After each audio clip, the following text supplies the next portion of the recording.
There is a moment familiar to almost everyone that happens somewhere between deciding to do something and actually doing it. You sit down to work. The task is clear. The time is available. Nothing is stopping you. And yet, something pulls you elsewhere, toward your phone, toward a distraction, toward anything that is not the thing you intended to do. You do not lack intelligence. You do not lack desire. You understand the cost of avoiding the task. And still, the mind drifts. This is not a modern problem. It is not caused by social media or smartphones, though they make it worse. It is something older, something embedded in the way the human mind works, and something that philosophers, warriors, and craftsmen in Japan spent centuries carefully studying. What they discovered was not a motivation technique. It was something quieter and far more effective. There is a word in Japanese, futushin, that has no clean equivalent in English. It translates roughly as a movable mind, not a mind that is rigid or closed. Rather, a mind that is stable. A mind that does not get swept away by emotion, distraction, or impulse. A mind that can observe its own restlessness without being controlled by it. Miyamoto Musashi, the legendary Japanese swordsman who lived in the early 1600s, spent the last years of his life in a cave writing a short book about strategy. He had fought over 60 duels and never lost. But in those final years, he was no longer writing about swordsmanship. He was writing about the mind, because he had realized something. The battles he had won were never really about technique. They were about the state of his mind at the moment of action. A warrior whose mind hesitates, panics, or wanders has already lost before the fight begins. This insight did not belong to Musashi alone. It ran through centuries of Japanese thought, through martial arts, through tea ceremony, through the practice of craftsmanship as a quiet but persistent thread. The mind left to its own devices is unreliable. It chases what is comfortable. It avoids what is difficult. It finds reasons to delay what matters. The question these traditions asked was simple. What do you do about that? The answer they arrived at was not willpower. Most people approach the disobedient mind as an enemy to be overcome. They set alarms, make promises to themselves, build elaborate systems of reward and punishment. Sometimes these methods work, briefly, but they rely on a resource, mental energy, motivation, sheer force of will that depletes. And when it depletes, the old patterns return. The mind goes back to doing what it was always going to do. The Japanese approach was different. Instead of trying to overpower the mind, they studied it. They observed how it behaved, what triggered its resistance, and where its natural tendencies could be used rather than fought. What they found was that the mind does not disobey out of laziness. It disobeys because it is doing exactly what it was designed to do: seek safety, conserve energy, and avoid uncertainty. The problem is not the mind's nature.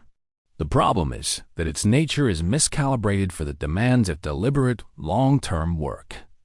Understanding this changes everything. One of the most practical tools to emerge from this understanding is the concept of kaizen, continuous, small improvement. The word itself means simply good change, and its roots run far deeper than the corporate productivity philosophy it later became. It was embedded in the daily practices of Japanese artisans long before it was ever applied to manufacturing.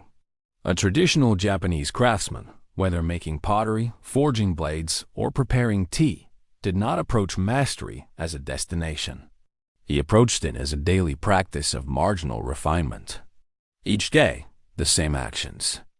Each day, slightly more precise than the day before.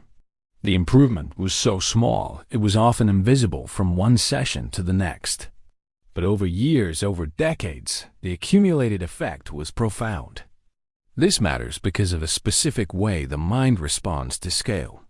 When a task feels large, a project, a habit, a skill, the mind calculates the full distance between where you are and where you want to be. That distance triggers something close to threat response. The mind sees an enormous gap, anticipates pain and failure, and begins generating resistance.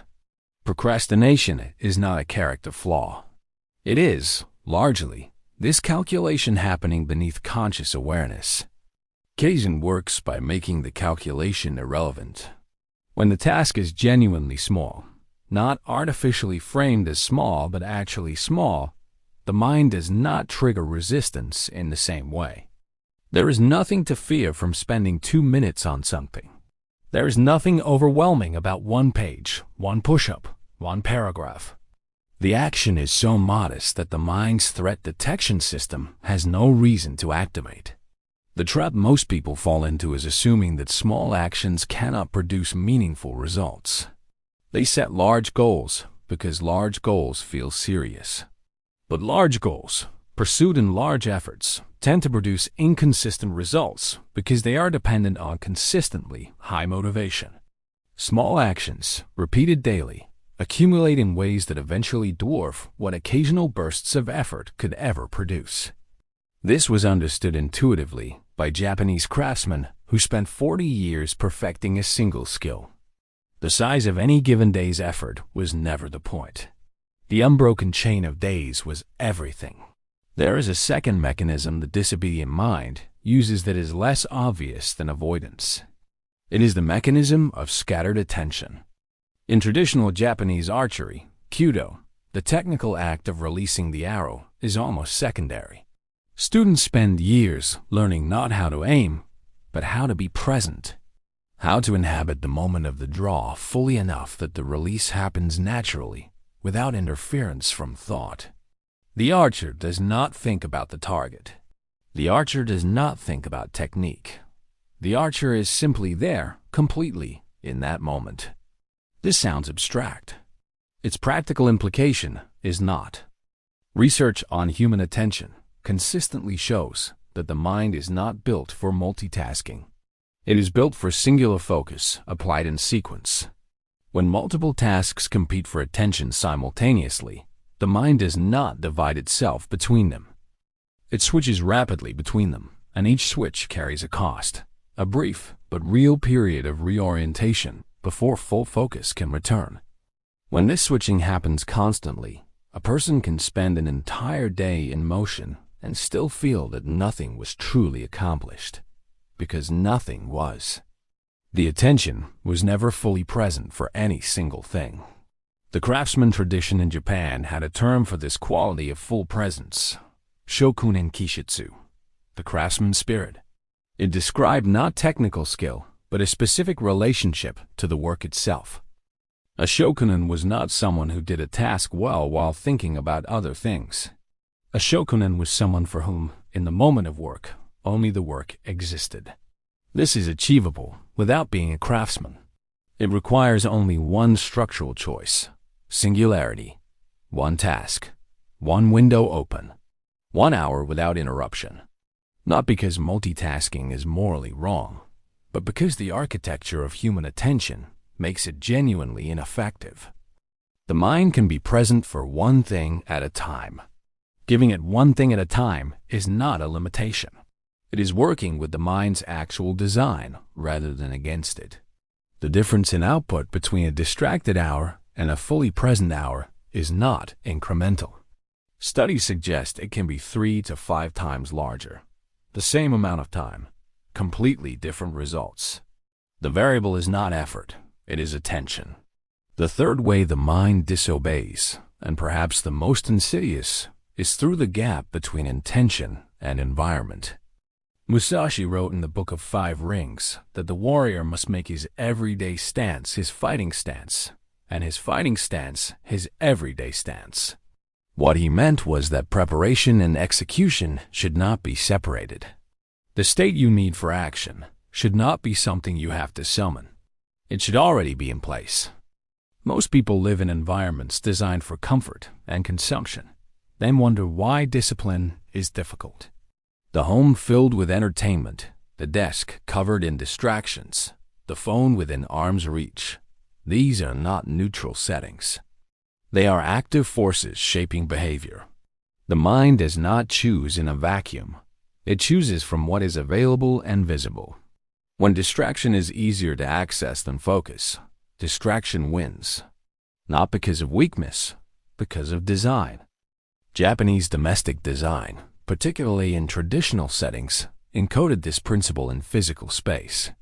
The tokonoma, an alcove in the main room of a traditional home, held only one object, changed seasonally, a single scroll, a single flower arrangement.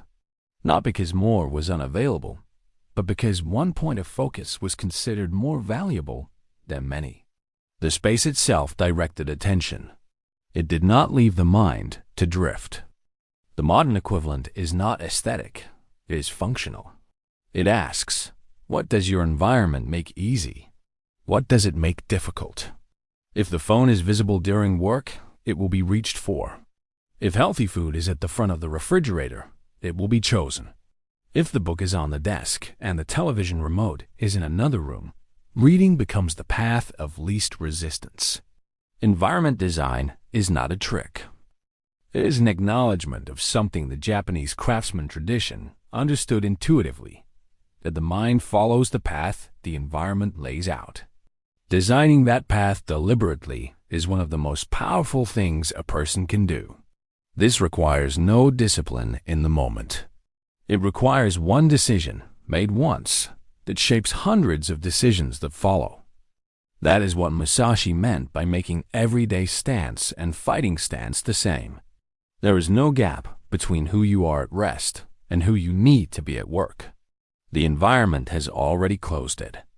There is something worth returning to in that familiar moment, sitting down to work knowing what needs to be done, and feeling the mind pull away anyway. That moment is not a sign of failure. It is not evidence of a weak character or an undisciplined life. It is simply the mind behaving as it was built to behave, avoiding uncertainty, seeking comfort, conserving energy for threats it evolved to face, but modern life rarely provides. The Japanese traditions that addressed this problem were not built on the assumption that human beings are naturally disciplined. They were built on the opposite assumption, that the mind is naturally restless, easily overwhelmed, and highly responsive to its environment. Discipline, in this view, is not a trait some people have and others lack. It is the result of a system. Small actions that bypass resistance. Singular focus that matches the mind's actual capacity. Environments that make the right behavior the easiest behavior. None of this requires extraordinary effort. It requires understanding how the mind actually works and building conditions that work with it rather than against it. Musashi spent decades mastering the sword, but he ended his life in a cave, writing about something more fundamental than technique. He wrote about the mind because he understood that everything else depends on it. That understanding is available to anyone willing to take it seriously. Thank you for watching.